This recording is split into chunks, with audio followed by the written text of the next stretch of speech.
E o Espaço Universitário está de volta e hoje com o tema política, um assunto que, querendo ou não, faz parte da vida de todos nós. Direita, esquerda, centro, oposição, situação. A decisão é pessoal e cada um tem a sua.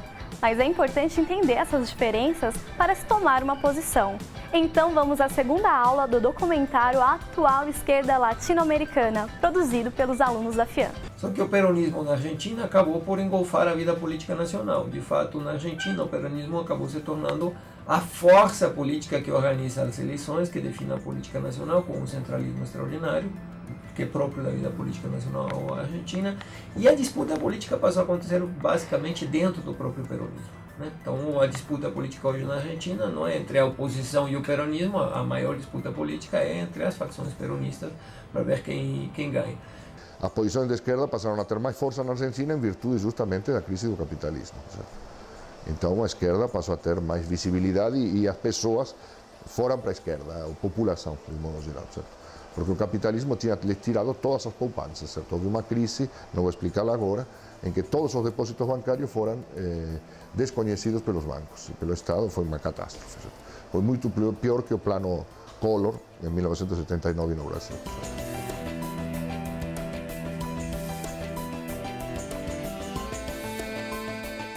O lulismo vem de antes da eleição do Lula, né? O próprio PT foi construído muita imagem dele em torno ao prestígio que ele ganhou junto à classe trabalhadora e na própria sociedade a partir das lutas que ocorreram no ABC no finalzinho da década de 70, começo da década de 80. E há um culto à personalidade do Lula dentro do PT que é muito forte. O Lula foi eleito em 2002, depois de ter disputado e perdido as eleições de 98, 94 e 89. Quando ele disputou a eleição, ele tinha um nível de conhecimento na sociedade brasileira que era superior a 90%. Ou seja, a maior parte do eleitorado brasileiro já o conhecia. E isso foi possível por quê? Porque o PT, Partido dos Trabalhadores, sustentou as campanhas do Lula durante o período em que ele não tinha esse nível de conhecimento. Então, dizem que as pessoas são pró-Lula, não votam no PT, votam no Lula. Só que votaram também na Dilma Rousseff. Eles dizem, não, porque o Lula a indicou e Lula elege até um poste. E assim por diante. Não, na verdade, sim, de fato, Lula se emancipou profundamente do PT, mas Lula não é independente do PT. Por isso que com câncer e sem poder falar, se meteu na questão da designação do candidato ao prefeito de São Paulo, pelo PT. E praticamente impôs Fernando Haddad contra o candidato que, se tivesse havido primárias no PT, teria vencido com toda comodidade, que era Marta Suplicy. Certo? Por quê? Por um jogo político de Lula. Significa que Lula nunca se tornou independente do PT, porque ele precisa de uma máquina política para atuar. E essa máquina política se chama PT. Eu tenho um certo descrença na ideia de que simplesmente a figura do líder político dá conta do eleitorado. Então eu tenho certas restrições a falar em lulismo, chavismo, que não é bem o caso, né? Ainda mais que eu não estou pensando numa oposição que é perseguida, é soterrada. Não, a oposição está aí, tanto lá na Venezuela como no Brasil, você tem oposição, né? Uma oposição que tem, em certa medida, até controle muito maior dos meios de comunicação, da mídia, do que os partidos de esquerda na situação. E a reeleição em 2006 teve uma novidade. Qual foi essa novidade? Uma parcela grande do eleitorado brasileiro, que até 2002 não votava nem no PT nem no Lula, passou a votar. Que parcela foi essa?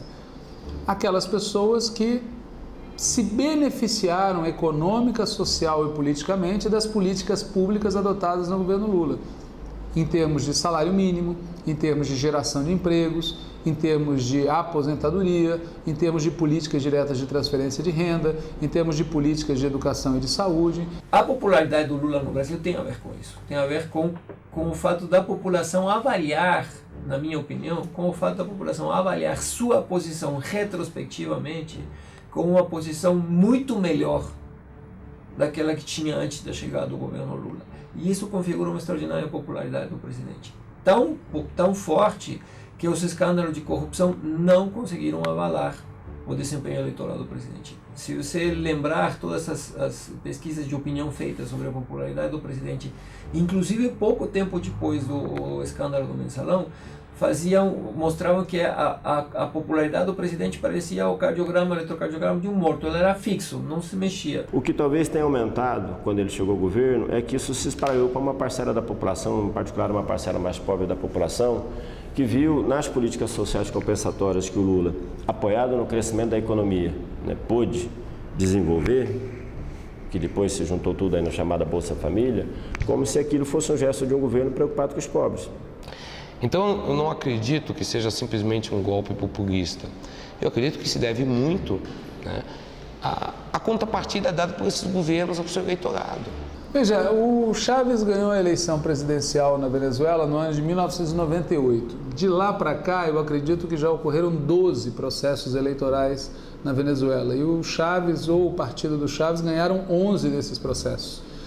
Então, é um pouco difícil qualificar de autoritário uma pessoa ou um partido político que aceitam disputar eleições, reconhecem quando perdem e ganham com ampla maioria num cenário de democracia, de disputa interpartidária, onde os meios de comunicação fazem oposição a ele diuturnamente.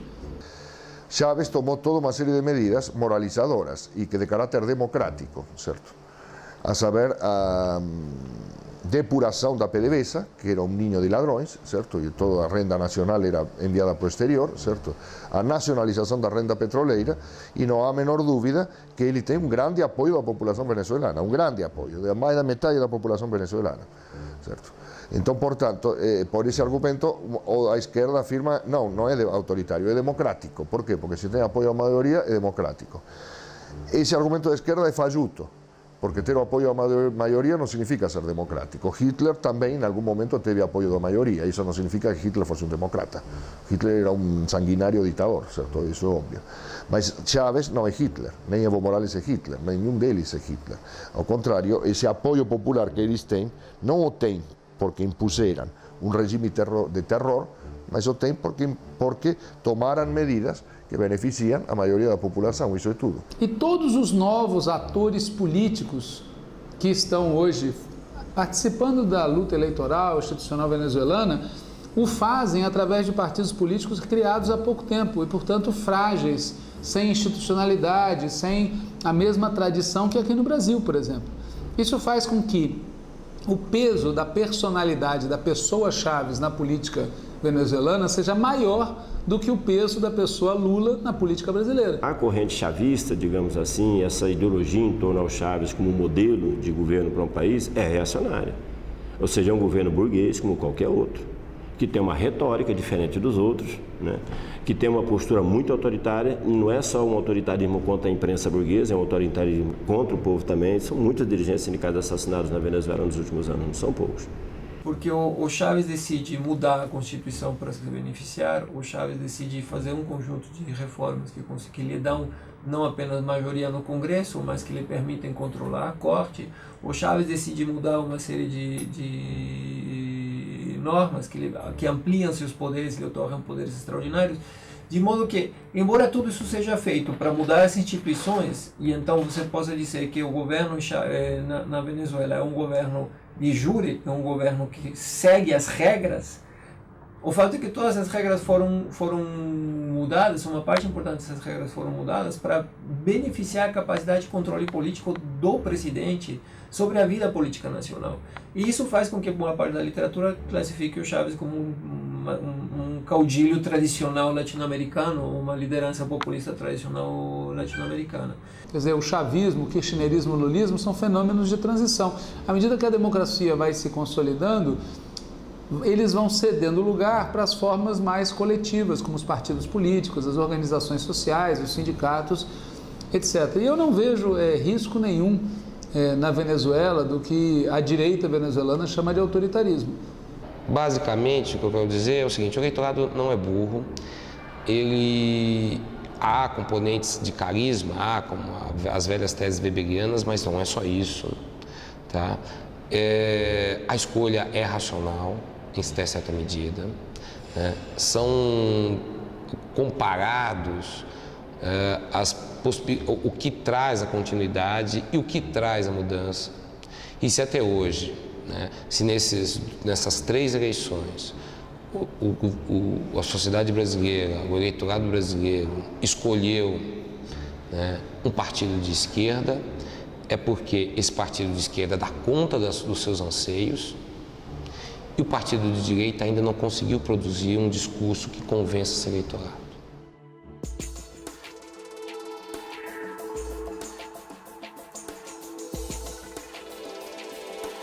Nós temos uma virada que na literatura internacional tem sido chamada de maré rosada, né? Uma maré cor-de-rosa. Então, a maré rosada, a maré pink tide da América Latina. Então, isso configura uma constante de um movimento maior, que é o esgotamento de um ciclo de reformas políticas que foram extremamente onerosas para a população e que são as reformas de ajuste estrutural, que tiveram em alguns casos consequências benéficas, em outros casos não tiveram consequências benéficas. Aliás, um país a mais que teve governo de esquerda foi o Chile, mas não está mais nessa circunstância agora. Bom, o futuro imediato é que vai continuar governando, porque a direita não tem alternativa. E que vai sofrer a crise econômica mundial e que nessa medida vai entrar em crise. Exatamente pela crise econômica mundial, certo? Que vai bater e já está batendo forte no Brasil e na América Latina. O que vai surgir dessa crise ninguém sabe. Isso vai gerar uma reação da população, mais mobilização, fortalecimento da esquerda? Pode ser, é uma hipótese, não é a única hipótese. Porque pode gerar também medo. E é possível que haja, num primeiro momento, retração, mais medo das pessoas, porque aí vem o medo da demissão. Quão agressivo será, ou quão beligerantes serão esses governos em relação às políticas anteriores? Isso depende muito de quão agressivas foram as políticas anteriores. E você vê que no caso da Argentina essas políticas de fato têm um componente agressivo, no caso da Bolívia tem, no caso da Venezuela tem, o que faz com que a alternância ela traga mais incertezas. Portanto, a América Latina pode jogar um papel muito importante nesse novo mundo que está se construindo. Eu acentuo a palavra pode porque isso depende de qual é a corrente política e ideológica que vai liderar os nossos países. Então, essa é a limitação que o Brasil tem, que a América Latina tem, para poderem cumprir um papel relevante, de fato. Relevante em que sentido? Relevante para a humanidade, né? Relevante para as empresas já cumpre. O Brasil é cada vez mais ouvido por aí, porque as empresas estão muito contentes com a política que se aplica aqui no país, com a forma como se organiza a sociedade aqui. Isso tem que mudar.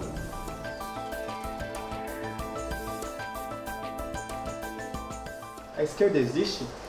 Eu não sei se isso faz sentido hoje em dia. A direita, que governa este mundo faz 500 anos, certo? Sabe muito bem que quando xinga alguém é porque existe, pode ter a menor dúvida.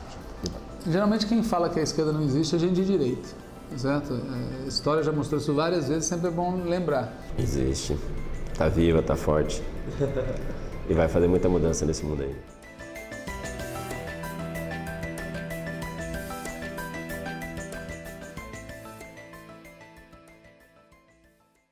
E o programa de hoje está chegando ao fim. E não esqueça, se você é estudante de comunicação e quer exibir o seu trabalho aqui no programa, é só enviar um link do seu trabalho para espacouniversitario@câmara.sp.gov.br e ele será avaliado.